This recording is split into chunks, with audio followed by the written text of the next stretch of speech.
Lecture 3 on the raising operator formula for Macdonald polynomials. All right. Yeah. So thank you for having me. Thank you everyone for being here.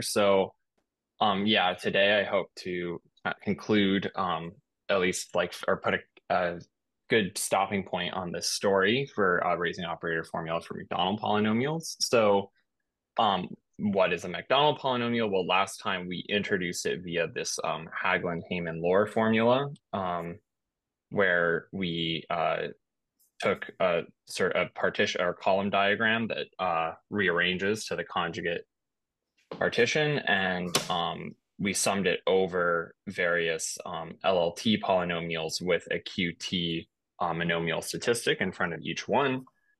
And so, for instance, here's like a small example where we worked out last time where we wrote it as a sum of these two LLT polynomials and summed over kind of all the ways to break up the columns into ribbons, um, and got sort of this formula.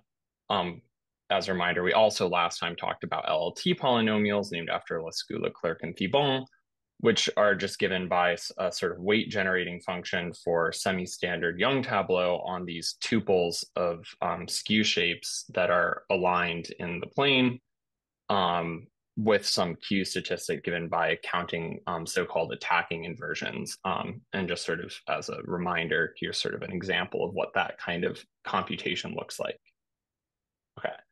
And then finally, we sort of concluded with a discussion of the nabla operator for which these Macdonald polynomials are eigenvectors.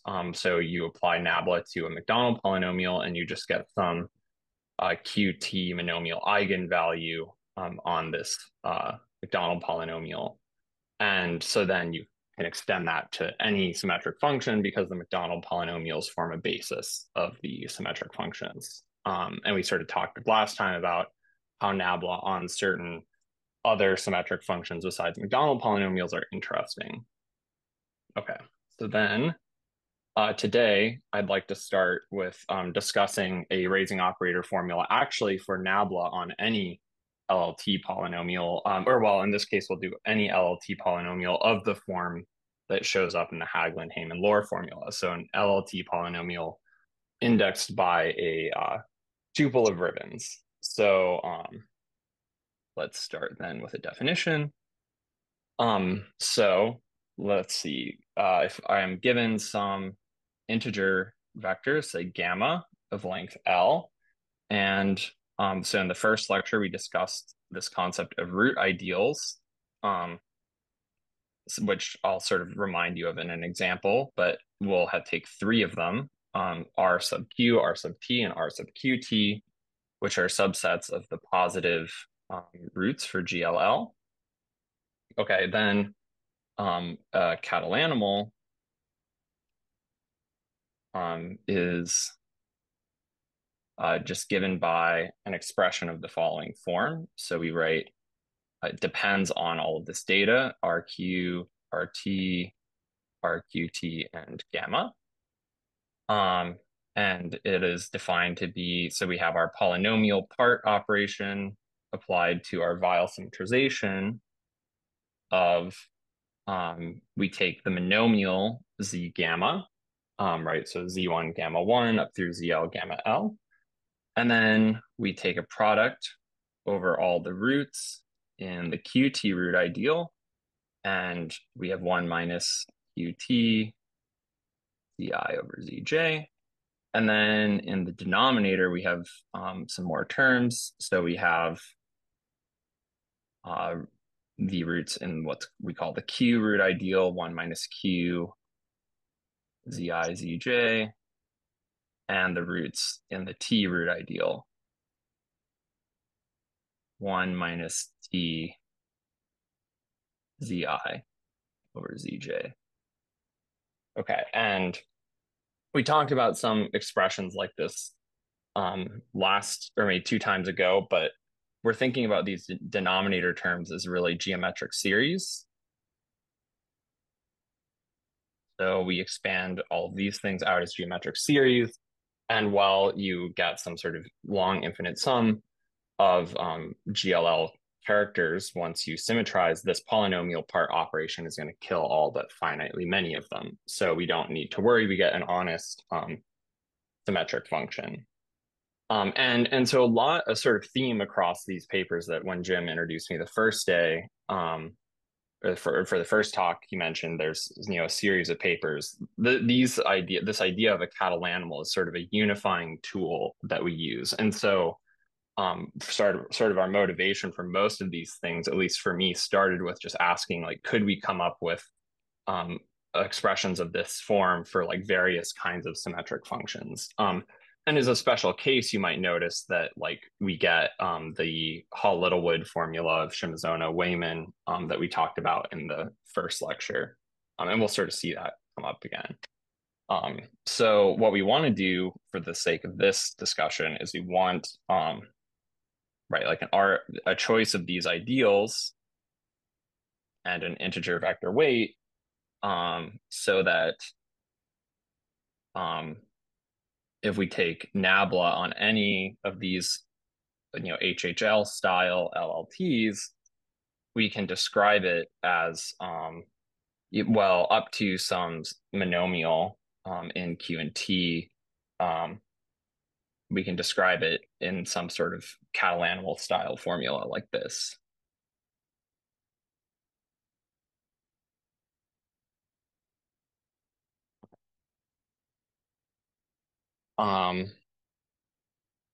So, okay, this example that I have here is a little too close to the top, but let me move it down. So throughout this talk, I've sort of pre-populated some examples just because the diagrams take a little while to draw, but I'll get to that example in a second. So let's see.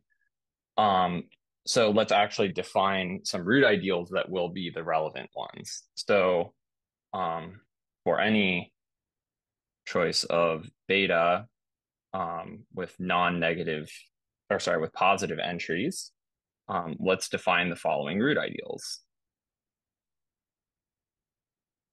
So I want to define R sub beta star to be, we'll take all of the roots alpha ij in R plus for a certain GLL, which we'll sort of get to, where, so if you remember last time when we had beta, maybe it is sort of worth having down here this example just to define things. So some beta like this, we defined its column diagram like this to be beta star. And so what we want, and I've filled them here with their left to right reading order, right? So this is the first box, second box, third, fourth, and so on, just reading like English. And so we take all of the roots such that if I take the south of the ith box, or of a box I, then that is still actually in my diagram. And we want that the box south of the ith box is less than or equal to the jth box in reading order. This is a reading order. Okay, and so, right, let's just sort of compute that in this example, right? So if I start with box one, well, the south box is box two, and so, right, I'll get the root 1, 2, right? So that's position 1, 2 using matrix coordinates. And then also, right, like 1, 3, 1, 4, 1, 5, and so on, that whole row. But then if I look at box, say, 2, well, the south of 2 is 4, and then the things that come after it in reading order are 5, 6, 7, 8, 9, 10, 11. So I have to start on the second row at position 2, 4, and then I get everything to the right.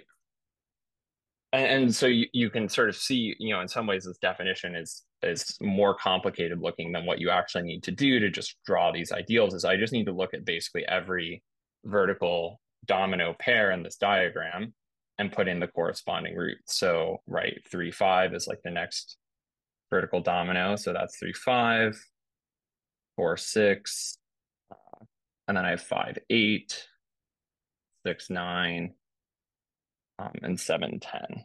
Okay, and then everything to the right of all of these roots.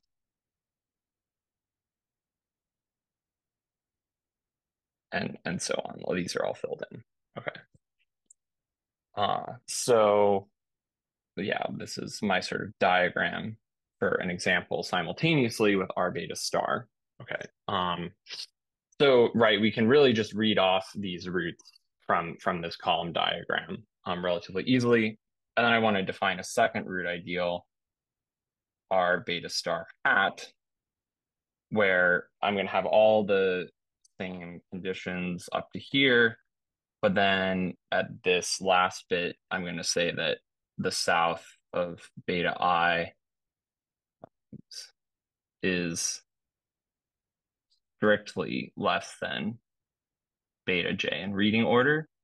So, right, all that has the effect of doing is removing, and now instead of including whenever I have one of these vertical dominoes, that root, I just take everything to the right of it. So maybe I'll highlight in orange, right? So now I'm just going to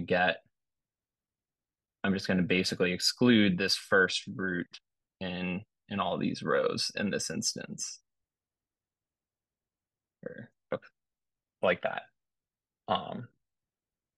And that will be r beta star.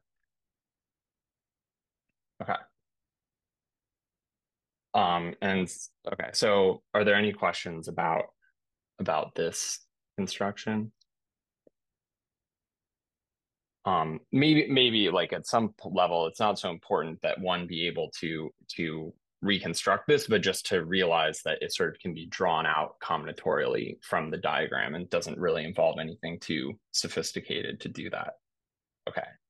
So with this information, we can almost give, or we can basically give the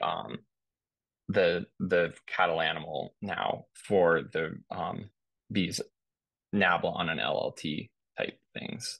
So if I have some beta, uh, some with positive entries like the one up here, and I take some subset of V beta. So remember, this is like the set of all vertical dominoes in beta star. And right, when we pick the vertical dominoes, then in our ribbon case, we're insisting that those are the boxes that are form like vertical boxes in the ribbons as opposed to a horizontal pair, their vertical pair. So, and we'll do an example. But then nabla of this LLT determined by beta and S is given by taking omega of the polynomial part of the symmetrization. Maybe I'll come back to the QT factors, but the point is that in the denominator, the root ideal, so the Q root ideal will just be all of the positive roots, 1 minus Q Zi Zj. And the T root ideal will be given by this R beta star.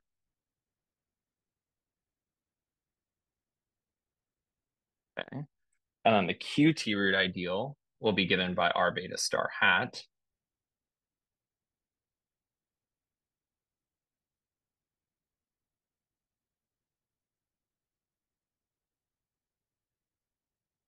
Okay. And then the other complicating factor is, well, I have to give this integer vector weight for the cattle animal. And I'm not going to, I'll tell you how to do it sort of combinatorially in a second, but first I'll just write out sort of what it is, or sort of so we can see what's happening here. So if I get it by taking all pairs of vertical dominoes that are not in my set S, so V beta, and subtract out this S, this choice of vertical dominoes, and I'll multiply Zi over Zj, and I will apply all of that to the factor z1 to zl. Okay, so right, if I multiply all these out and multiply it by this, I just get some honest monomial, okay, in z's. Okay, and then finally there's some qt factor. Okay, so you get minus qt to the size of v beta minus f times q to the a beta, where a beta is the number of attacking pairs. Um, Attacking pairs. I have a question And about L yeah, versus K. Is L versus K, right. So there's this issue where we're like it's sort of illustrated here. So L is actually the sum of all the entries in beta. ah Um, okay, I right. missed So that. Great, yeah. thanks. No, I don't think I explicitly said it. So So where also, it seems yeah. there's no beta on the left-hand side, which is Well, so right. So the notation, if you remember from my our construction of HHL, so this this notation is implicitly assuming a beta, right? So we're only getting the LLT terms that right, like nu of S okay, right. comes from a choice, yeah, or is a really a function of both beta Oh, beta. and Okay. S, right? Because I'm just chopping up beta into columns, and then S is telling me how I bend those columns into ribbons. Um, yeah. Okay. And so yeah, as Monica pointed out, I hadn't finished the sentence. So L is the sum of beta, and of course R plus is the all of the GLL roots. So um, okay. So this formula came from a different paper where we were sort of explicitly looking for things like this, and is like very interesting in its own right, but also like a discussion of how to derive it or prove it is like its own series of talks. And so really, I just want to import this formula, but there's sort of important things to notice here and unimportant things. And sort of one of the important things to recognize is that these three root ideals, these things in the denominator here and this numerator root ideal here, none of this depended on my choice of f, right? So all that actually matters for this part is the initial beta. Um, and the HHL formula, right, is a sum over all choices of S. But that means that I'm gonna, if I were sort of summing over these, all of these LTs that show up in a given HHL for a given Macdonald polynomial, I would have these factors all in common. Okay, and so that's sort of an important insight and really maybe the biggest takeaway besides the fact that some formula like this exists. But then let's actually just do an example. I like doing examples, but yeah, I'll just mention, right, this is an expression that is a cattle animal where we've chosen RQ to be the full root ideal, RT to be R beta star, and RQT to be R beta star hat. And then the only thing that depends on S is this gamma. So gamma along with a QT weight, but gamma is determined by right the difference between the set of all my vertical dominoes and the choice that I made. Okay. So let's sort of just do an example because this will also, I think, maybe remind us of this construction. So like here, I've picked a beta star. Beta is 2 comma 4. And I've filled in the reading order. And then, for instance, if I choose dominoes 1, 2, and 4, 6, right, that when I chop this up into columns, so I just chop it right here. Then when I align everything by their rows in their content reading order, I insist that 1 and 2 and 4 and 6 be the vertical pairs in the ribbon, but then right, 2 and 4 and 3 and 5 are horizontal because they were not chosen in S. Okay, so this is one of the terms that would show up in an HHL formula. And then over here, right, we have, I've written out R beta and R beta star in this sort of matrix style notation, right? And to fill out the rest of the formula, we get, right, so we would have omega polynomial part of the symmetrization of, so, right, the minus qt is just the difference between, or the size of the difference between all vertical dominoes and the number that I chose. So there's 4 possible vertical dominoes and I chose 2, so minus qt squared.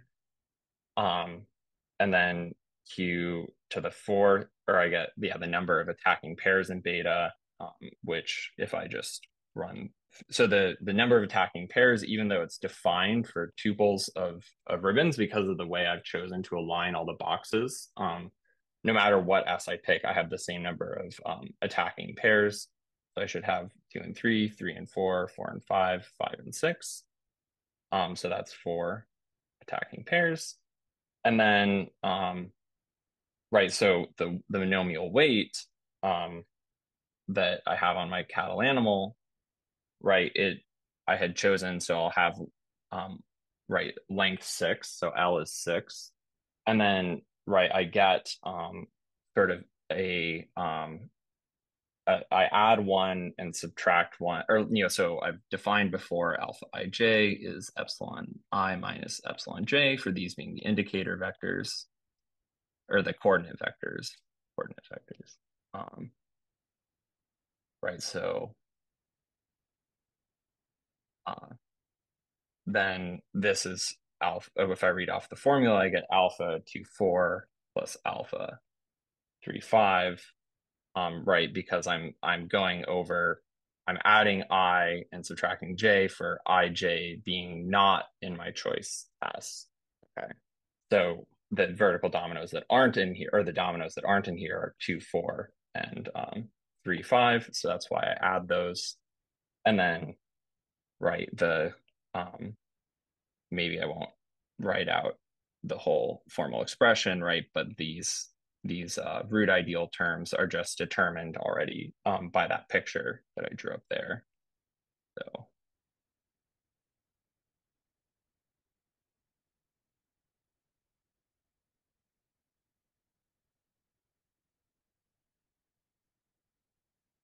okay. And this right simplifies out just as a sanity check. We get 1, 2, 2, 0, 0, 1. Okay. So this formula does also, I'll just remark, you can actually read all of this off from this picture right here. But for our purposes, it'll be easier to manipulate, or with the description that I gave in terms of the beta star diagram. But so in this case, we're always going to have that, right? The Q ideal is R plus, and then the T ideal is contained in the Q ideal, and the QT ideal is contained in that. And if alpha ij is in the difference between RQ and RT, this corresponds to box I tax box J in U of S. And then if it is in the difference between the T ideal and the QT ideal, then we have that box I is in an adjacent diagonal to box J. And by that, I mean in the same shape. Okay. And then the QT ideal is just all other pairs of boxes.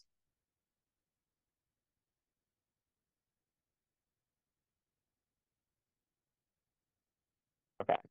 And then, right, so like just looking at this picture, right, the difference is between the T ideal and the full roots are these four boxes, and those precisely correspond to our attacking pairs 2, 3, 3, 4, 4, 5, and 6. And right, this choice of the ones that are in the T ideal but not in the Q ideal are, well, 1, 2, 1 and 2 are attached, 2 and 4 are attached, 4 and 6 are attached. So I have 1, 2, 2, 4, and 4, 6, and then 3, 5 are attached like that. So you have 3, 5 So there. could you also Yeah. just characterize it as the dominoes from the original, the vertical dominoes from the original beta star that are Right. Yeah. That was the description I gave before, essentially, or like that's like what, if we unravel what this says, it uh-huh. says it's yeah, the difference between these two ideals is precisely just the vertical dominoes. Yeah. Um, yeah, good question.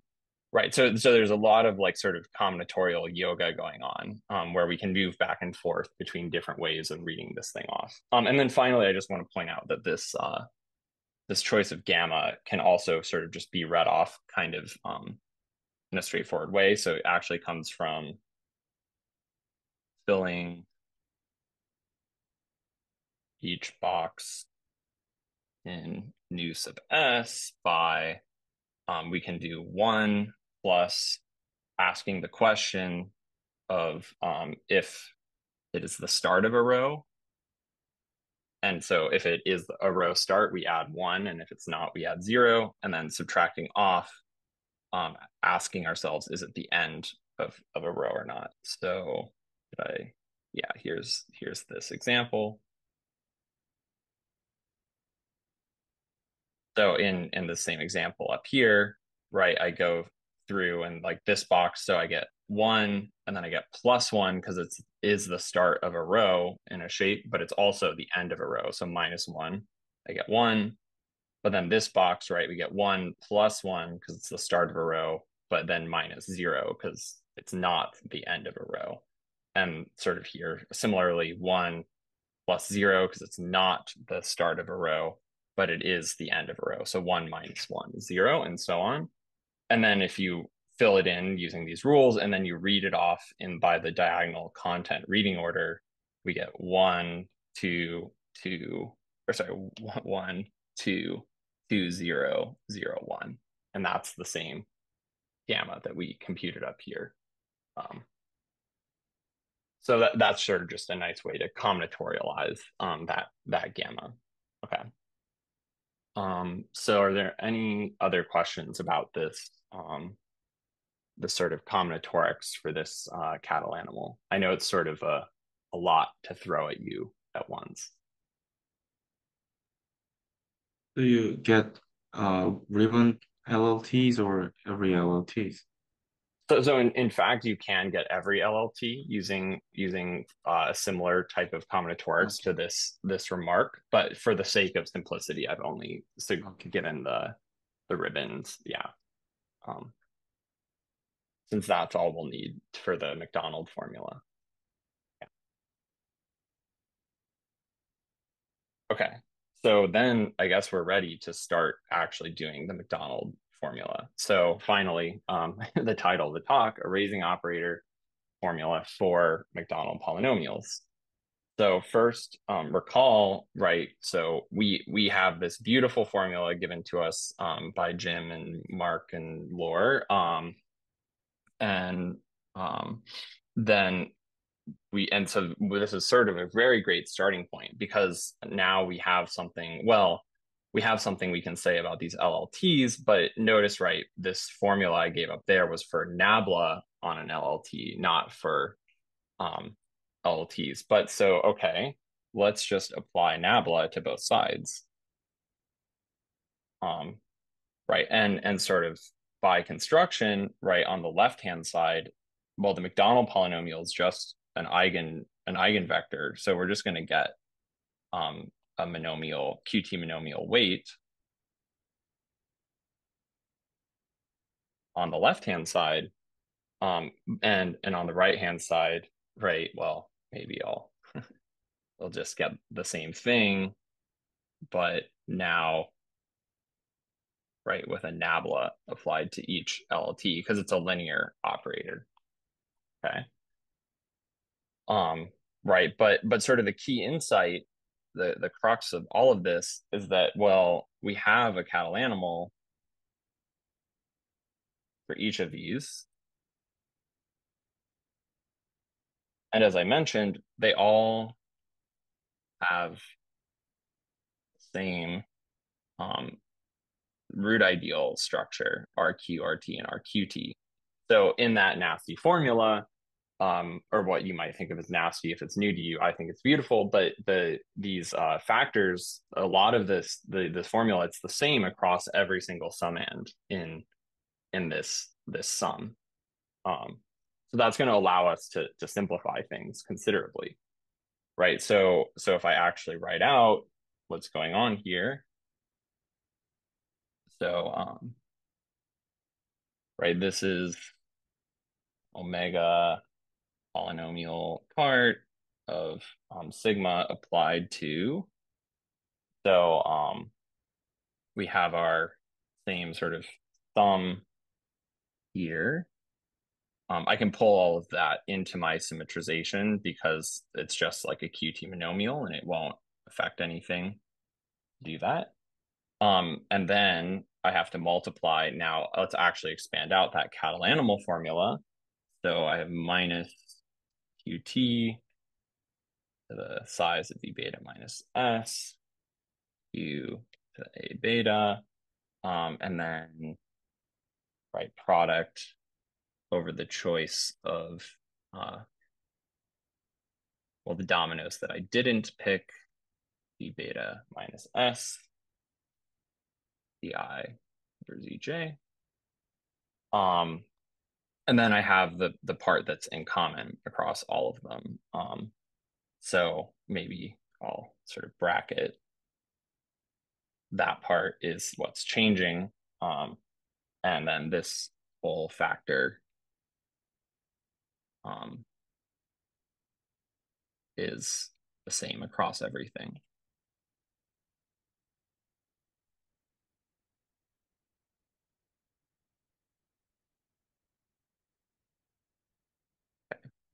Maybe these are the same as they were before.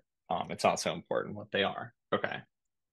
And so the crux of the proof is just then, now that we have this sort of idea, let's just like call everything in this square brackets in the paper. We give it this symbol, which embarrassingly I didn't look up what it's called and I don't remember, but it's some capital Greek letter. Okay, and so via right maybe some algebraic manipulations combined with, you need a few combinatorial observations. So or well, really just one, which is that this quantity n mu, right, which I made, so by definition, it's just the sum over I minus 1 mu I, but it also is, if I just sum over all of the vertical dominoes in my column diagram and take their legs plus 1, then that's the same thing as this n mu. And maybe instead of trying to write out some sort of proof, I'll just give you this picture and you can see the proof. So right, if I write out, you could think about n of mu as just filling each row by like I minus 1 and then adding up all the boxes. And here I've drawn in leg plus 1 for all the boxes above the first row, which is what we get when we take the sum over these dominoes. And maybe you can see the correspondence. Okay, and then there's a little bit of extra cleverness where we set this, we pick D to just be some integer, which is A beta minus n mu star minus the sum over all of the arms of the vertical dominoes. the tops of the vertical dominoes. Okay.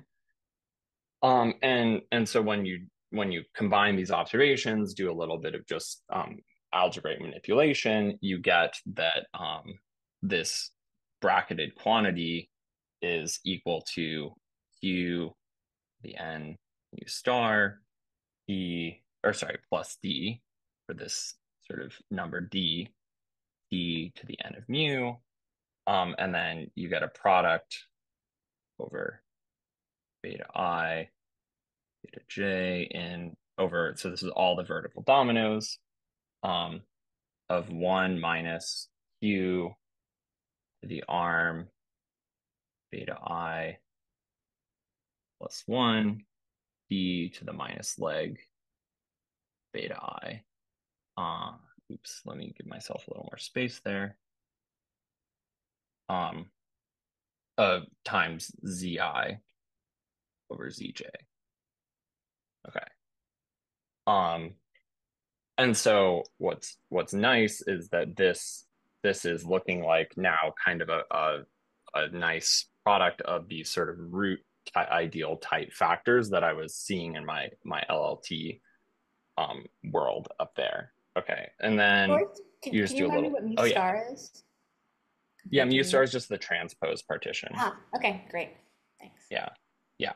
No, good clarification. Thanks. Okay. So right now, if I look back up here at what I did, well, I have these n of mu star and n mu, q to the n mu star, t to the n mu on both sides. So I can just cancel them out. And then I'm just left with a q to the d factor here. And well, what is d? Well, so actually it turns out that d is 0. So cancel these q n mu star, t n mu from both sides.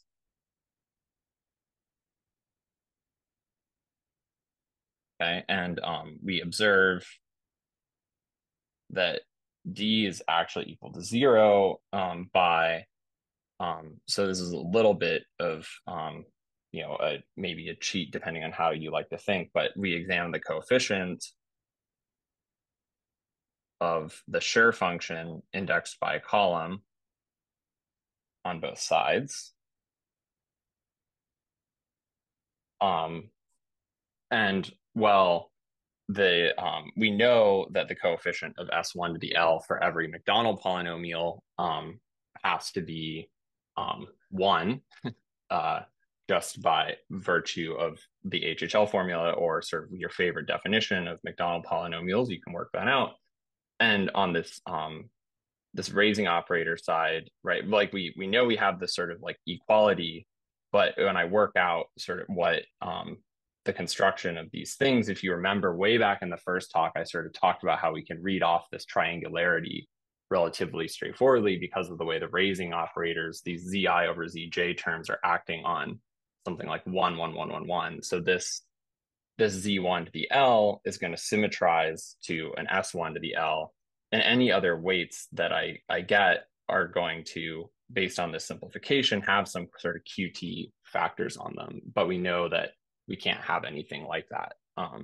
So therefore, this q to the d that I got, it must just be q to the 0, which is 1. And so that means we can actually just take these manipulations where I've simplified.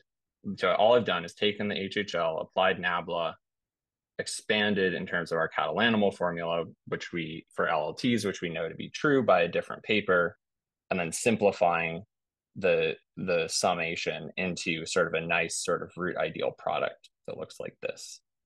And doing that, then we get the sort of main theorem of this paper, which is that, so for any sort of partition, and really any choice of integer vector that's a rearrangement of its conjugate, which, like I said, if you want the simplest version, you can always just pick beta to be the transpose partition.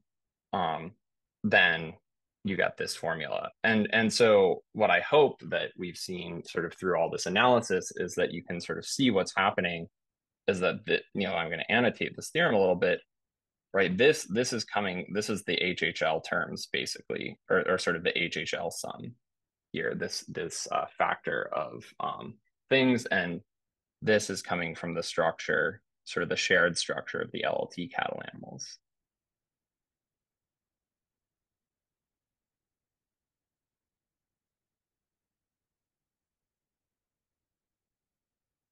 But it's sort of very crucial that it was LLT cattle animals for ribbon LLTs of this form that we get from the HHL formula. Okay. So just as like an example of how you read off this formula directly. So like let's do mu 43211. So I've picked some, or actually, oops, I didn't. Did I do that right? Yeah, 43211. Okay, so and then here beta star is just some rearrangement of the conjugate partition. Or sorry, beta is a rearrangement of the conjugate partition. So beta star is a rearrangement of the columns of the original partition diagram. And then, right, it has my left to right reading order. And right, I can just read off sort of using the same rules. I get this the R beta star and R beta star hat, which I've sort of filled in here. It's actually the same, corresponds to the example I did earlier. And then we're just getting these extra terms here. And right, the way we read them off is we just go over all of the vertical dominoes and we compute their arm and leg statistics, which I've pre-done here for you. And each one of those contributes one of these green terms here, right? So this first domino, right, the arm of the first box is 0, the leg is 0, but I have this extra +1. So this contributes, well, really, these should all have like 1 minus in front of them, and so on. But the important part is that it gets the Q Z1 over Z2. So 1 minus Q Z1 over Z2. And maybe just a second example, right? Like 2, 2, 4, we have, that has arm of 1, leg of 1. We get 1 minus Q squared because of the +1, the inverse Z2 over Z4. So 1 minus that. And then I get the product of all these factors up here. And then these other ones are from just the same as the LLT cattle animal rule before. Okay. So are there any questions about this formula? I had a historical comment. Okay, yeah. So after I found this formula, the HHL formula it is, I showed that if you statistically substitute 1 minus Z into H mu twiddle, you get what Macdonald predicted, which is very similar to this product in the HHL sum. Except you have a more refined thing with ZIs and ZJs, and that thing just has like a Z with its product Q to the co-arm, T to the co-leg times Z over all squares. Okay. And the way to prove it, I ended up inverting this leg and arm lengths exactly in the way you're doing.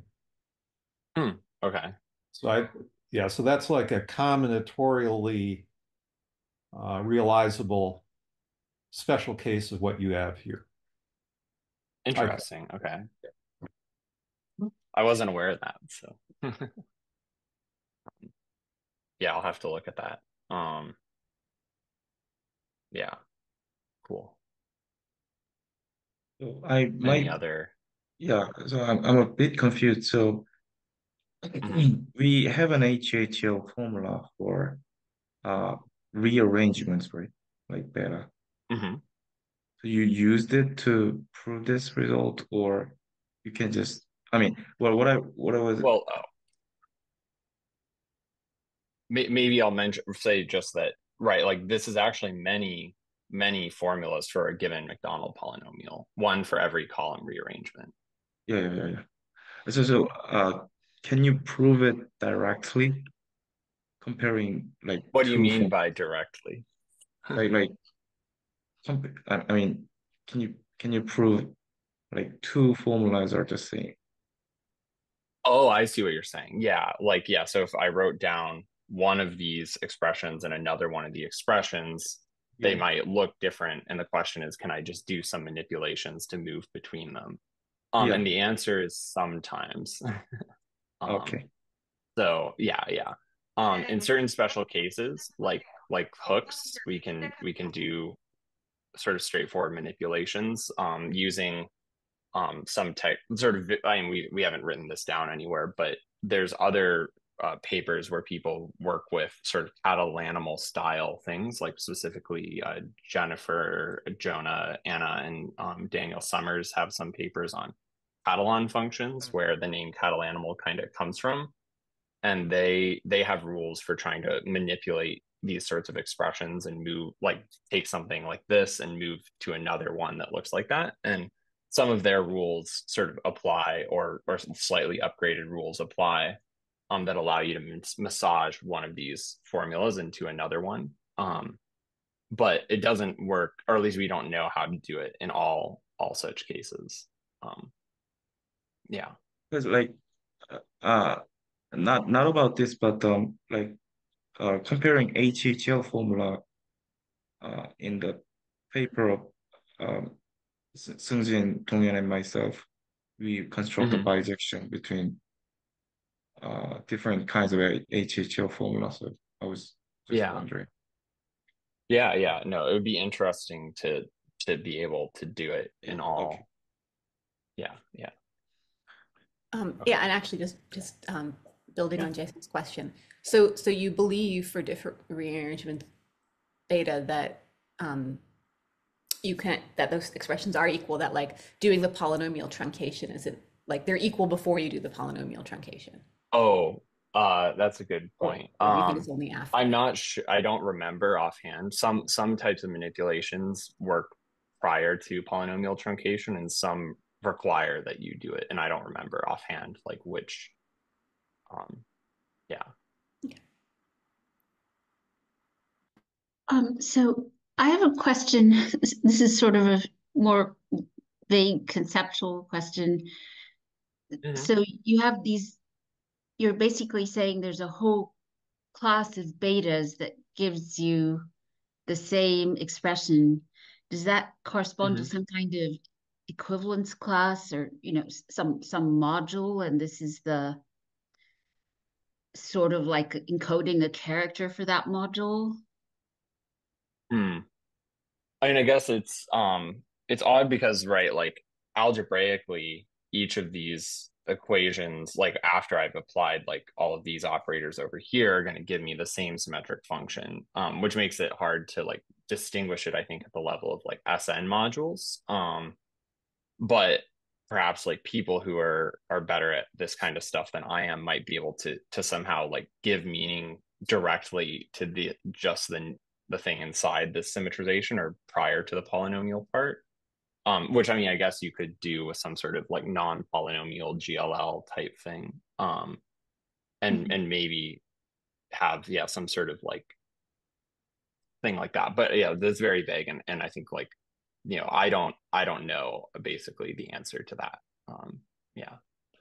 I think it's worth maybe Jim. In that direction. So one thing I never thought of is if you go back to the original Garcia-Heyman result, the ratio of these determinants, if you start with a permutation of mu, will you somehow be permuting columns of the determinants, the matrices? Because then it would follow from just linear algebra. I see. Yeah.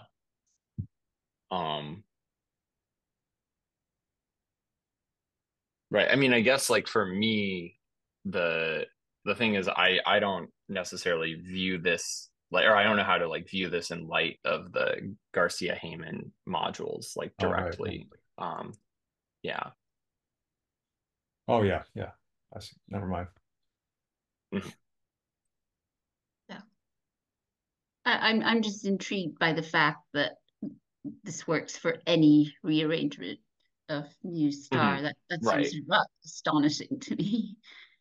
I see. Yeah. I mean, I guess this is sort of coming from the fact that there's really an HHL formula for non-symmetric Macdonald polynomials, right? And if you sort of backtrace that paper to what it says about symmetric stuff, which I think they do sort of at the end of that paper in 2008, it really actually is giving like, you know, these like various different LLT stums for the Macdonald's, and where our thing is just sort of a reflection of that fact. Yeah.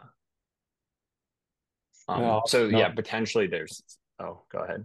I was going to say, so Jay Song and his collaborators have recently come up with some things, and they've given bijective proofs of the fact that you can permute these columns in the HHO formula, and they're kind of tricky, but you can do it and get yeah.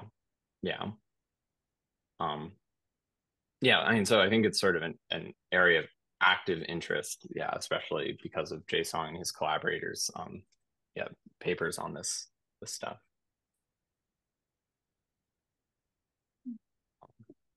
Okay, maybe just in the last few minutes, I can give some extra comments about this, but also like I'm happy to, you know, I know where I'm rushing off to, so I can stay on for questions as long as people need. So maybe just a few things to observe that I think for me at least help give some intuition for like, you know, like in a lot of talks, if I just like show this formula, like it looks like a lot to throw at someone. And I mentioned in the first talk that one thing when you have like Q and T parameters that you should do is like specialize them and see what you get. And there are a few specializations that are really nice from this formula. And it doesn't result in any sort of new theorems, but I think it helps build a little intuition. So the first is the Q is 0 case, right? So you get H mu x 0t, which last time we talked about, or 2 times ago, as these like Shimazona-Wayman version of Hall-Littlewood polynomials. I think I called them modified Hall-Littlewood polynomials non-standardly. But right, the formula that you would get if you just plug this in, right? So if I plug in Q as 0 up here, well, this entire thing just goes away. And this whole denominator term goes away, and this whole numerator term goes away. So all I'm left with is Z1 through ZL of the product over the roots in R beta star 1 minus T Zi over Zj. Okay. Now this doesn't look exactly like the formula that Shimazona-Wayman gave. They actually, if you recall, we defined this other root ideal B mu that went here. But it was sort of known already, and this is sort of what I was alluding to earlier. So you can actually see that at this Q equals 0 specialization, all of these formulas are equal by direct manipulation. So I'll just note these can all be seen to be equal to, right, the work by Shimazona and Wayman, or the formula Shimazona-Wayman, via these rules that Jonah, Jennifer, Anna, and Daniel Summers did. They call them in their paper mirror lemmas. And it's sort of a fun, you know, this is maybe just like a little blurb for that, but it's like a fun kind of style of combinatorics where you look at your root ideals and you can determine certain roots are redundant, or you can like sort of expand on one and then you get a sum of 2 of these objects, but then you might sort of recurse down and realize some of them are just 0. And it's a sort of a fun way to do some cool math. Okay. But so we can sort of see, right, then that's saying that this pure T thing is some sort of Hall-Littlewoody type term in Macdonald expansion here. And then the other thing we can do is Q equals T equals 1. And when you do that, right, so hx mu 1, 1. Well, so if we go back up here, this whole thing is full, but that q turns into a 1. But then, so these two root ideals, this numerator root ideal up here and this denominator one, they share a lot of roots, right? So all of the terms up here, and in fact, this is a subroot ideal of this, right? So everything up here is going to cancel with something down here. And what you're left with is precisely the roots that were in the subject of Monica's question earlier. You're left with the vertical dominoes of beta star, which are over here. And so this whole thing will cancel with the remainder of the things here. And so all you're left with is omega of the polynomial part of the symmetrization of Z1 to ZL over the product. So those Q roots never got touched except to have Q go to 1, ZI over ZJ. And this is in my very first lecture, right? I mentioned this is a raising operator formula for little h's, complete homogeneous symmetric functions. So you just get omega on h 1 to the L, which you could maybe call E 1 to the L, or S1 producted L times. So some people, this sort of reflects the specialization that shows you that these Garcia-Heyman modules are regular representations, or that, right, all of these Macdonald polynomials, when you specialize them, end up with the same simple symmetric function.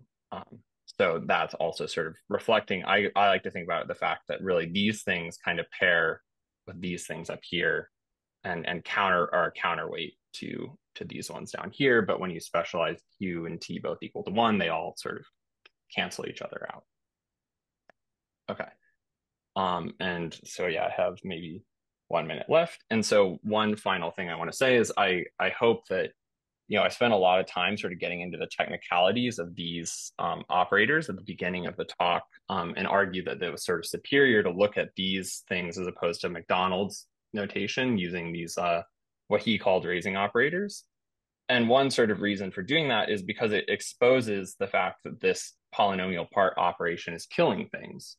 And so one of the questions we asked ourselves is like, and Monica even alluded to this with her question a little bit. It's like, well, what happens if we don't apply this polynomial part operator? Or maybe another way to say it is, what if we kill off fewer things in this thing?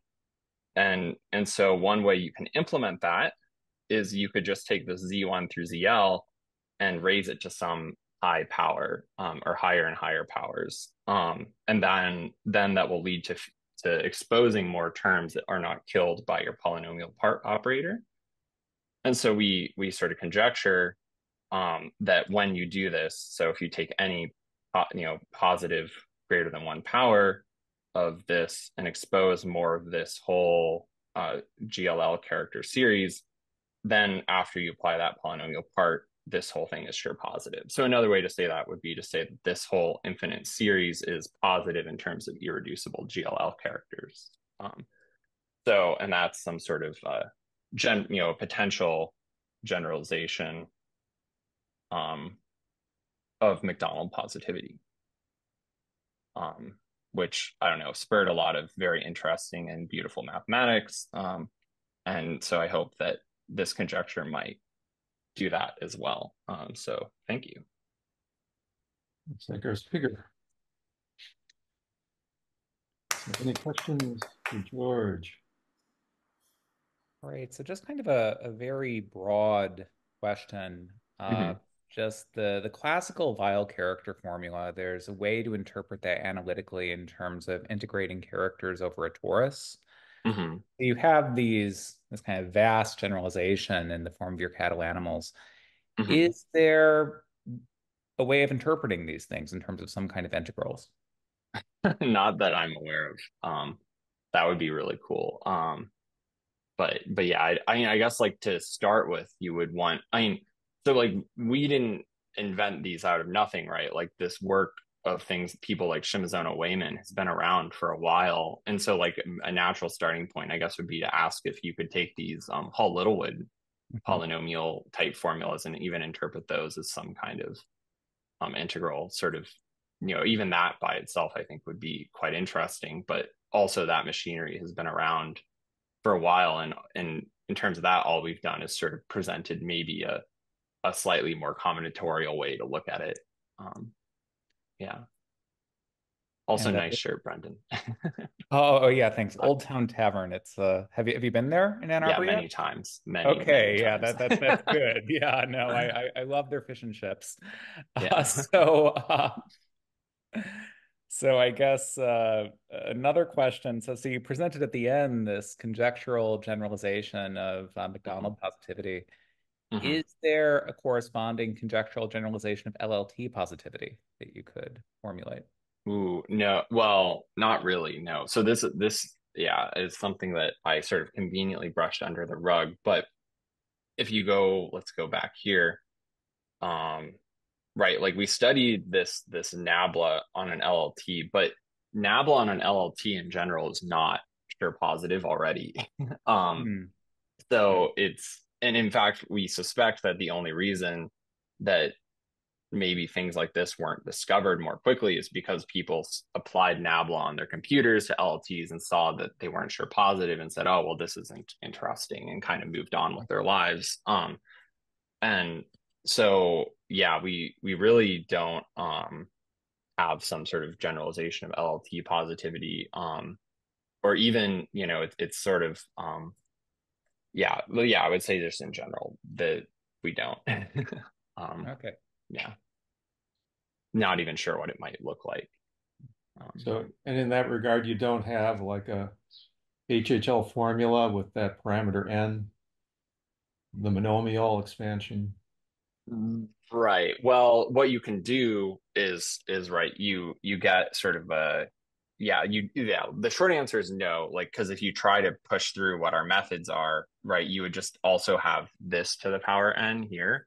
But then now the question is like, well, this right hand side object, it doesn't really correspond to an LLT. It corresponds to an action, an LLT in the Schiffman algebra acting on one, but these are not sort of nice objects that you would combinatorially want to look at necessarily. So yeah, it is sort of something that we spent some time looking at, but like haven't come to any good conclusions.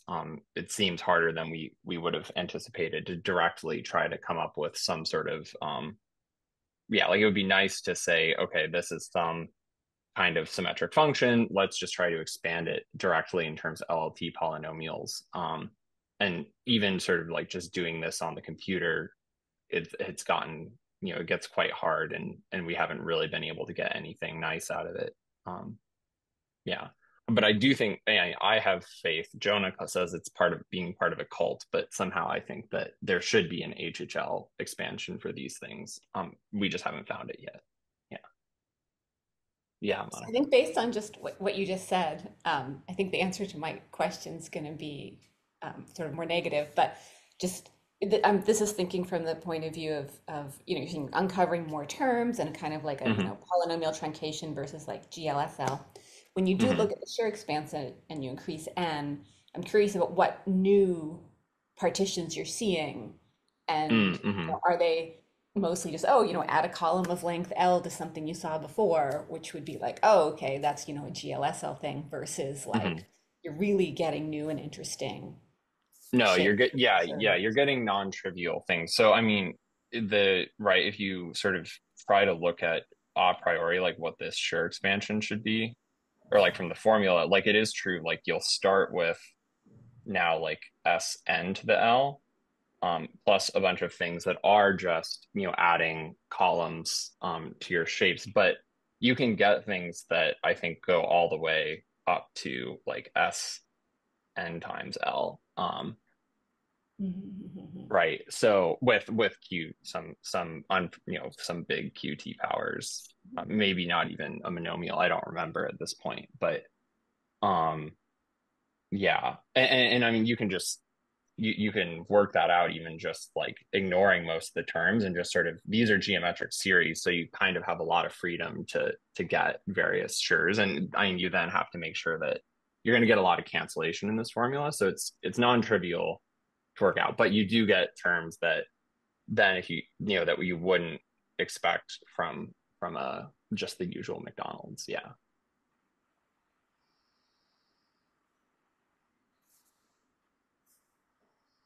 What if Q and T are 1? Does that still collapse?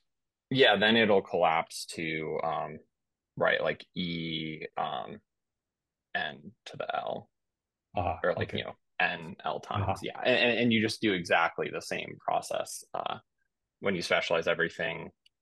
These things and you know, these three things will all cancel, and then you're just left with right, like this over this. So even also you get a similar thing for Hall-Littlewoods, but now you would get a different version of these Shimazona-Wayman, what they call parabolic Hall-Littlewoods. Yeah.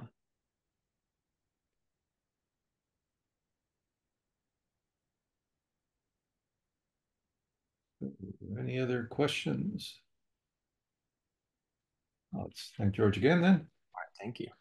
Great sequence. And so Thursday is July 4th. And for those of us who are US citizens, this is Independence Day and big celebration. So we won't have IPAC on Thursday, but next week Anna's going to speak twice, I guess. Yeah. And the titles aren't up there yet, but she'll have them soon. Anyway, happy July 4th. And we'll see you next week. Thank you. Bye. Thanks for your great talk, and thanks for organizing the seminar. Oh, yes. Thank you. Glad you could drop in from the West Coast. Yeah, well, I don't know if I'll ever be awake again at this hour, but we'll see. I understand. Don't feel too bad, Jason. It's like 2 a.m. in Korea. Oh my gosh. Actually, I was up at 2 a.m., but I don't know if I would have gone on for a seminar. Great to see everybody. Bye. Yep. Bye. All right, bye, everyone.